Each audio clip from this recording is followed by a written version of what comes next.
খারাপ পথকে অনুসরণ করা, সেই পথে আমি যাইনি।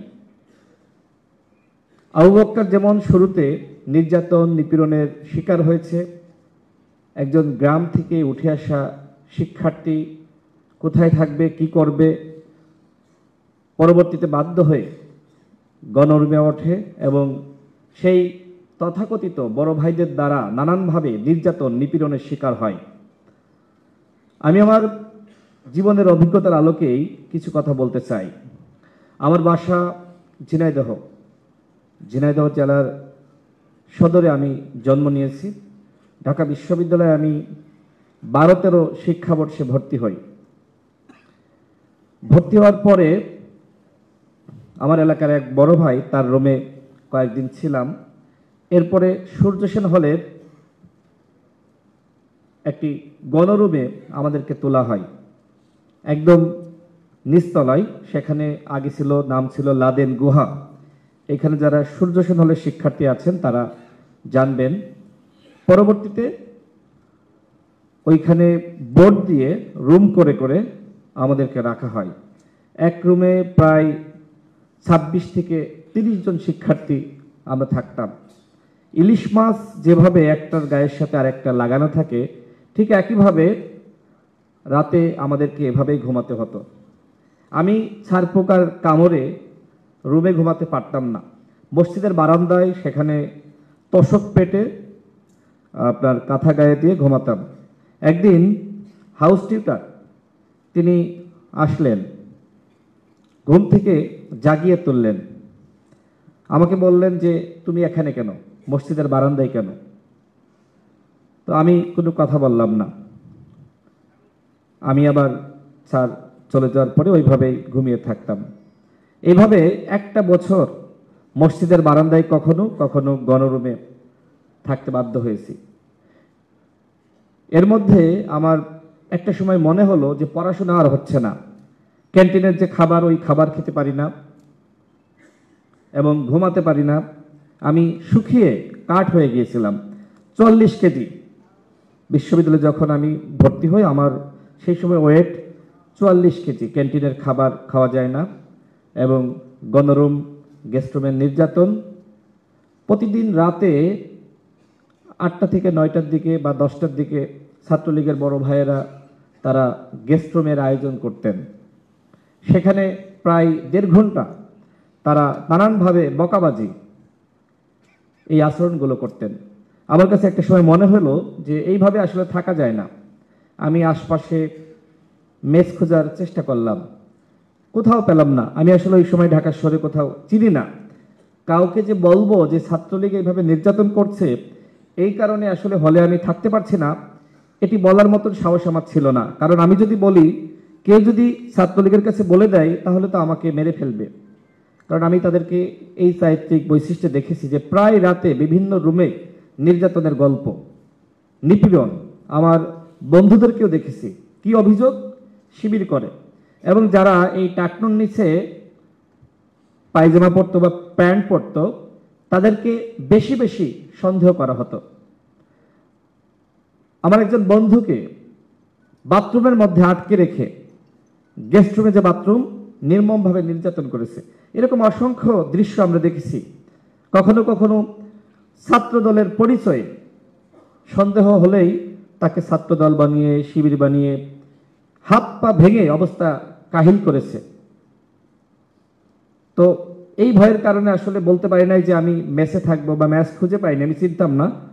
তো এই হলো মোটামুটি গণরুম গেস্টরুমের অভিজ্ঞতা। এবং এই বইয়ে স্যার যা লিখেছেন এটি আসলে ঢাকা বিশ্ববিদ্যালয়ের মফস্বল থেকে আসা প্রত্যেকটা ছাত্রের গল্প।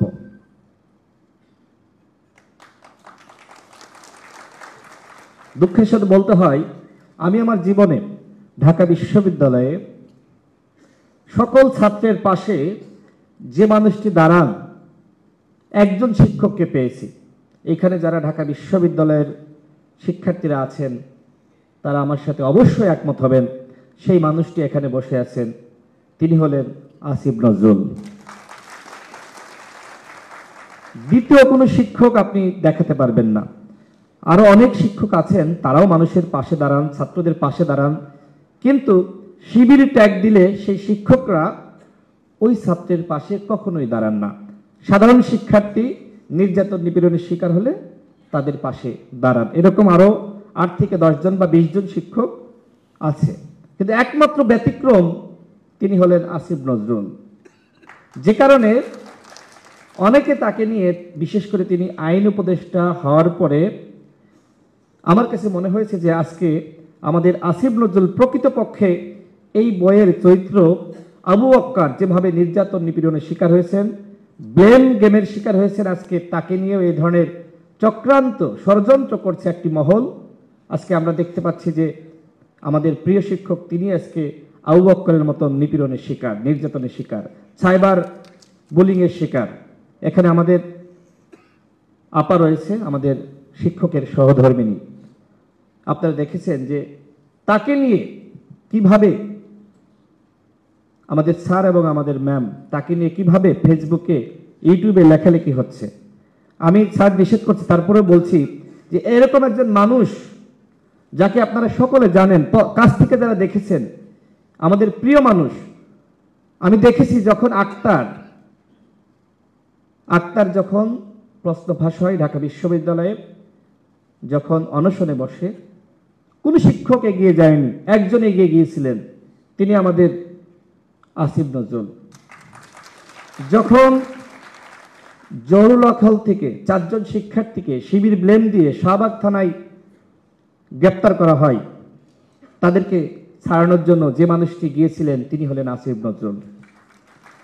যখন বুয়েটের আবরার ফাহাদকে হত্যা করা হয়, কেউ প্রতিবাদ করছে না। ছাত্র অধিকার পরিষদের পক্ষ থেকে ঢাকা বিশ্ববিদ্যালয়ে আমাদের ভিপি নুরুল হক নূর সহ আমরা, এখানে সিপাত আছে, সিপাত আইন বিভাগের ছাত্র, আমরা একসাথে প্রতিবাদ মিছিল বের করি। আসিফ নজরুল স্যার আমাকে ফোন দিয়েছিলেন, আমার মনে আছে। তিনি বললেন যে রাশেদ, আমি মিছিলে আসতে চাই। আপনারা দেখে থাকবেন যে সেই আবরার ফাহাদ হত্যাকাণ্ডের প্রতিবাদে আমাদের সাথে মিছিল করেছিলেন যে মানুষটি, তিনি হলেন আসিফ নজরুল। এরকম ঘটনা যদি আমি বলতে যাই, অসংখ্য ঘটনা বলতে পারবো। সর্বশেষ এই গণ অভ্যুত্থানে যে কজন ছাত্রকে ঢাকা বিশ্ববিদ্যালয়ের বিভিন্ন হল থেকে বা বিভিন্ন জায়গা থেকে গ্রেপ্তার করে এই শাহবাগ থানায় আটক রাখা হয়, তাদেরকে ছাড়ানোর জন্য যারা এগিয়ে এসেছিলেন তাদের মধ্যে ছিলেন এই আসিফ নজরুল। ঢাকা বিশ্ববিদ্যালয়ের প্রত্যেকটা নির্যাতন, নিপীড়ন, প্রত্যেকটা অন্যায় প্রতিবাদের বিরুদ্ধে যিনি দাঁড়িয়েছেন তিনি হলেন এই আসিফ নজরুল। আমরা তাকে শ্রদ্ধা জানাই এবং এতটুকু বলতে চাই, তিনি আজকে যে দায়িত্বে আছেন এটি আমাদের জন্য অত্যন্ত গৌরবের, অত্যন্ত সৌভাগ্যের। আমি দৃঢ় বিশ্বাস করি এই ঢাকা বিশ্ববিদ্যালয়ে আবু বক্করের মতন আর কেউ নিপীড়নের শিকার হবে না এবং নিপীড়িত হওয়ার পরে আর কেউ খারাপ পথ বেছে নেবে না। এই ঢাকা বিশ্ববিদ্যালয়ে গণরুম, গেস্ট রুম পথ বন্ধ হয়েছে। শিক্ষার্থীরা এখন মেধায় তারা সিট পাচ্ছে এবং এর জন্য যে শিক্ষকরা অবদান রেখেছেন তারা হলেন আসিফ নজরুলরা। আজকে আমরা এমন বিশ্ববিদ্যালয় পেয়েছি, এই বিশ্ববিদ্যালয় প্রকৃতপক্ষে আমার চাওয়া পাওয়া ছিল। এই বিশ্ববিদ্যালয় আমি চেয়েছিলাম, আমি যখন হাই স্কুলে পড়ি আমার রুমে, আমার পড়ার রুমে একটি ক্যালেন্ডার ঝোলানো থাকতো, সেখানে কার্যধলের ছবি, আমি ওই ছবিটি দেখতাম এবং সবসময় স্বপ্ন দেখতাম যে আমি এইখানে যাব। আমি সেই হাই স্কুল লেভেল থেকে স্বপ্ন দেখে ঢাকা বিশ্ববিদ্যালয়ে ভর্তি হই, কিন্তু ভর্তি হওয়ার পরে আমার কাছে মনে হয়েছিল যে আমি জাহান্নামে প্রবেশ করলাম। আপনারা সকলেই সেই সমস্যাগুলো জানেন। সেই জাহান্নাম থেকে যারা আমাদেরকে মুক্তি দিয়েছেন, এই 24-এর গণ অভ্যুত্থানের ছাত্র জনতা, তাদের প্রতি শ্রদ্ধা। আমাদের প্রত্যেকটা নিপীড়ন, প্রত্যেকটা অন্যায় অত্যাচারের ইতিহাস লেখা রয়েছে এবং তার আরেকটি সাক্ষী হলো এই আবু বক্কর বইটি। গণ অভ্যুত্থানের সাথে এই বইয়ের ইতিহাস ওতপ্রোতভাবে জড়িত। আমরা এই গণ অভ্যুত্থানের যে চেতনা, ইনশাআল্লাহ সেটিকে ধারণ করে নতুন বাংলাদেশ প্রতিষ্ঠার যে লড়াই, যে সংগ্রাম, এই সংগ্রামে আপনারা সকলে থাকবেন। আর কোনো আবু বক্কর বাংলাদেশে জন্ম না নিক, আর কোনো ইতিহাস বাংলাদেশে সৃষ্টি না হোক, নতুন করে যাত্রা শুরু করুক বাংলাদেশ। সেই যাত্রায় সকলকে সাথে থাকার আহ্বান। আসুন একসাথে হাতে হাত রেখে আমরা দুর্নীতি, দুঃশাসন মুক্ত